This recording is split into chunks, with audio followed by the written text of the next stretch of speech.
A single bullet shattered the silence on a Utah campus. Charlie Kirk, patriot, father, and fearless voice, was assassinated in front of hundreds. But this wasn't just an attack on one man. It was an attack on everything America stands for. And now, the nation is demanding justice. America is in mourning tonight after the brutal assassination of Charlie Kirk on a Utah college campus. Grief and anger ripple across the nation as millions try to process the loss of a patriot, a father, and a voice of conviction. Charlie wasn't just a political figure, he was a movement, a mentor, and a fighter for truth and liberty. He believed in the power of debate and the value of free speech, even when it put him in danger. His courage earned him both admiration and scorn, but never silence.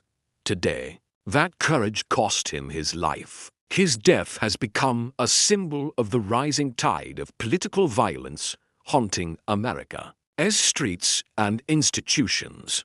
Those who knew Charlie speak of his deep faith, his unshakable love for family, and his tireless passion for the country he adored. His wife Erica and their two young children now face an unimaginable loss, and a nation must reckon with the consequences of unchecked hatred. This isn't just a political moment. It's a national wound that cuts deep.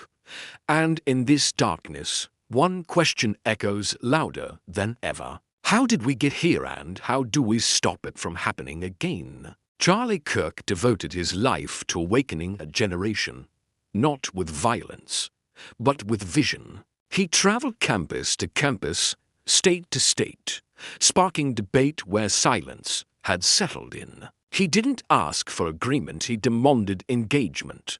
And in doing so, he became one of the most influential voices in America's conservative movement. Young voters rallied behind him because he spoke with clarity, not condescension. He inspired belief in the Constitution, in free speech, in God, and in the flag. But that influence made him a target, not just for criticism, but for rage, for ridicule, and finally, for a bullet. He stood on stage to speak, but someone chose to answer with a gun. The suspect is in custody, but the pain is far from over. This wasn't just an attack on Charlie, it was an attack on open discourse itself. And it sends a chilling message. Speak out, and you might be silenced. But as America lowers its head in sorrow, one truth rises higher than the gunfire.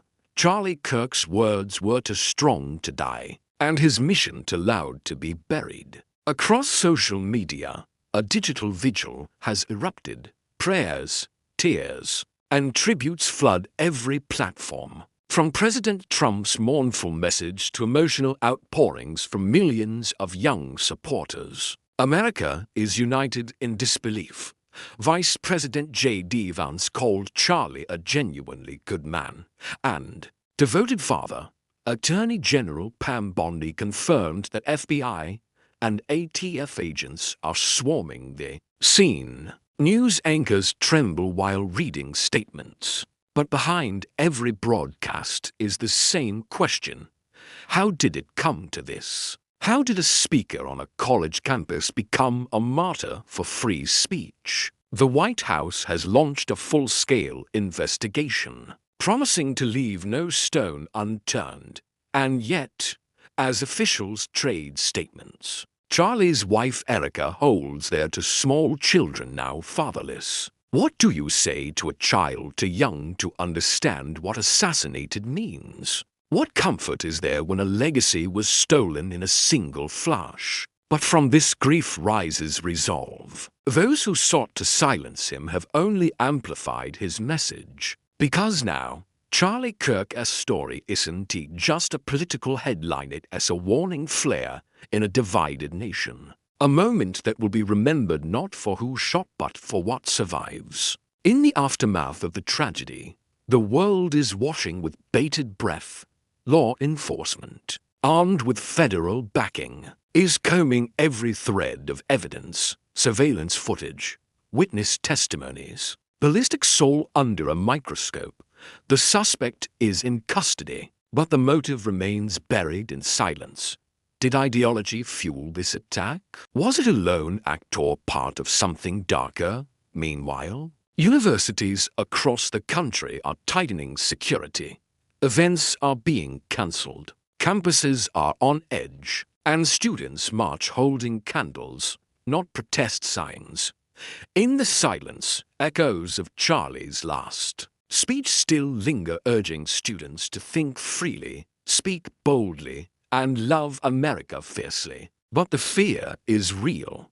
If someone like Charlie could be silenced, who's next? Yet his supporters remain unshaken. Across cities and small towns, banners fly with his face, his smile now a symbol of resistance. What began as a speaking event has become a national turning point. The media might debate the politics, but the people feel the pain. And from that pain, a quiet revolution stirs, not of violence, but of remembrance.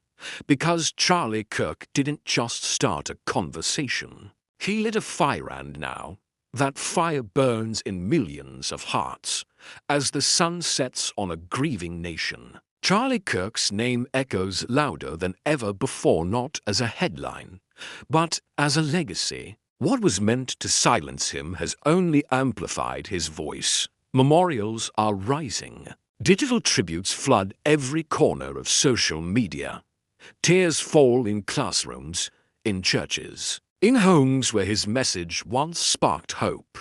And yet, amid the mourning, a call is being heard, not just for justice but for unity, for truth, and for courage. From Washington to Wichita, young Americans are picking up the torch he carried. They're not waiting for permission to speak. They're speaking because silence is no longer an option. The bullet that tried to end his influence failed because ideas don't die. They spread. They evolve.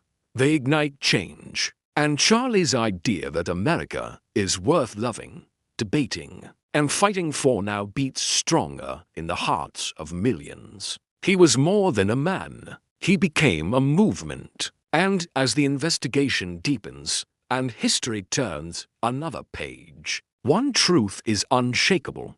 Charlie Kirk may have been taken from this world, but his mission marches on. And America, through tears and triumph, marches with him.